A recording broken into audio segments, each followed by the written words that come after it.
Corona की दूसरी लहर से निपटने के लिए अगर मान लीजिए आपको खुदा ना खास्ता कोरोना हो जाए तो उससे बचाने के लिए 3 सबसे महत्वपूर्ण चीज़ें क्या हैं? पहली वैक्सीन है। अगर सांसों या ऑक्सीजन का सैचुरेशन कम होने लगे तो ऑक्सीजन है।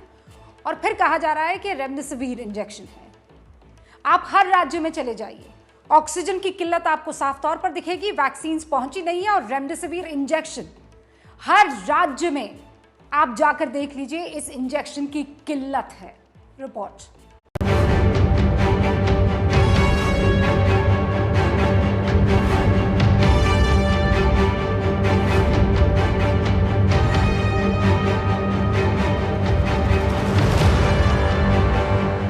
ऑक्सीजन उपलब्ध नहीं है, मरीजों की भर्ती नहीं हो सकेगी। अस्पताल के बाहर लगा ये नोटिस उन सरकारों के मुंह पर तमाचे की तरह है जो दावा कर रही हैं कि सब ठीक है। ये नोटिस लगा है मध्य प्रदेश के कटनी जिले की आदर्श कॉलोनी के श्री राम मल्टी स्पेशलिटी अस्पताल के बाहर, लेकिन जिला प्रशासन का अब भी दावा है कि ऑक्सीजन की कमी नहीं है।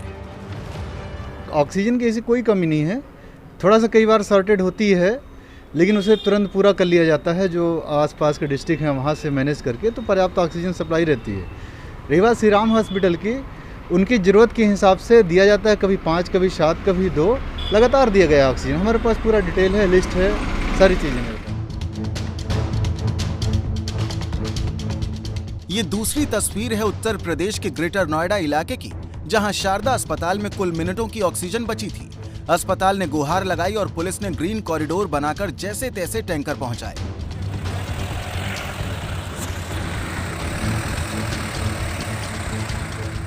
ग्रेटर नोएडा स्थित शारदा अस्पताल में कुछ ही मिनटों की ऑक्सीजन बची थी, जिसके बाद अस्पताल के मालिक प्रदीप गुप्ता ने नोएडा पुलिस प्रशासन को SOS सेंड किया और नोएडा पुलिस कमिश्नर आलोक सिंह ने अपने पुलिस प्रशासन को इस बारे में जानकारी दी और पुलिस जो है वो तुरंत हरकत में आई। ग्रीन कॉरिडोर बनाया जाता है, कुछ ऐसा ही नोएडा प्रशासन ने भी किया, जहां पर वक्त रहते शारदा अस्पताल तक ग्रीन कॉरिडोर बनाकर 2 ऑक्सीजन की जो टैंकर्स हैं उनको पहुंचाया गया।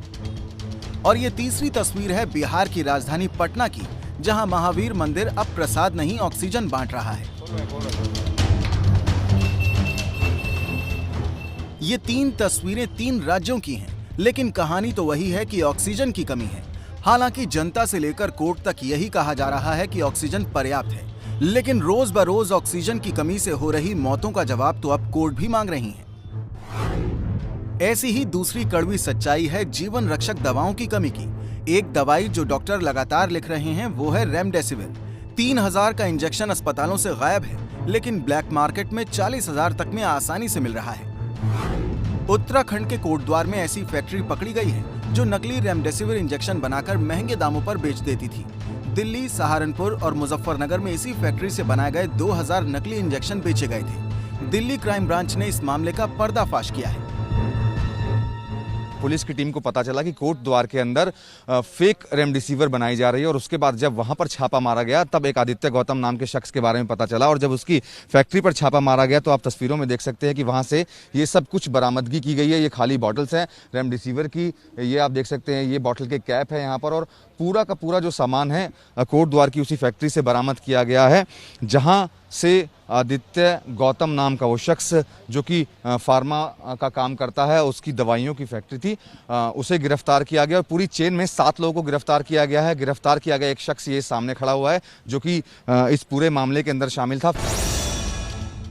राहत की खबर यह है कि सरकार ने 4,50,000 रेमडेसिविर इंजेक्शनों के आयात को मंजूरी दे दी है, जिसकी 75,000 वायल आज ही भारत पहुंच रही हैं। इसके अलावा भारत में भी रेमडेसिविर के उत्पादन की क्षमता 38 लाख प्रति माह से बढ़ाकर 1 करोड़ 3 लाख प्रति माह कर दी गई है। यानी आने वाले वक्त में रेमडेसिविर की कमी नहीं होगी। लेकिन ऐसे केसों का क्या करेगी सरकार? दिल्ली से सटे नोएडा में एक डॉक्टर समेत 3 लोग पुलिस के हत्थे चढ़े हैं। डॉक्टर इमाम और उसके सहयोगी दिल्ली के अस्पतालों में रेमडेसिविर जारी करवाते थे और उन्हें 25 से 35,000 में बेचते थे। 3 व्यक्तियों को रेमडेसिविर की कालाबाजारी करते हुए 3 वायल्स के साथ गिरफ्तार किया गया। इसमें 3 व्यक्ति मुजीब, हमजा तथा डॉक्टर इमाम को गिरफ्तार किया गया है। डॉक्टर इमाम के माध्यम से ये ऐसे गैर ज़रूरतमंद पेशेंट से जिनकी आवश्यकता के उपरांत जो है उनके पास इंजेक्शंस बच गए हों या उन्हें आवश्यकता ना हो, उनसे ये इंजेक्शंस नॉर्मल रेट्स पर खरीदते थे और उससे जो है करीब 35,000 रुपये में मार्केट में बेचते थे और प्रॉफिट शेयर करते थे। बड़ा सवाल यह है कि जब अस्पताल वाले ही ब्लैक मार्केटिंग में उतर आएंगे तो भला मरीजों तक राहत कैसे पहुंचेगी? सरकारों को इसकी जवाबदेही का भी सिस्टम तैयार करना चाहिए।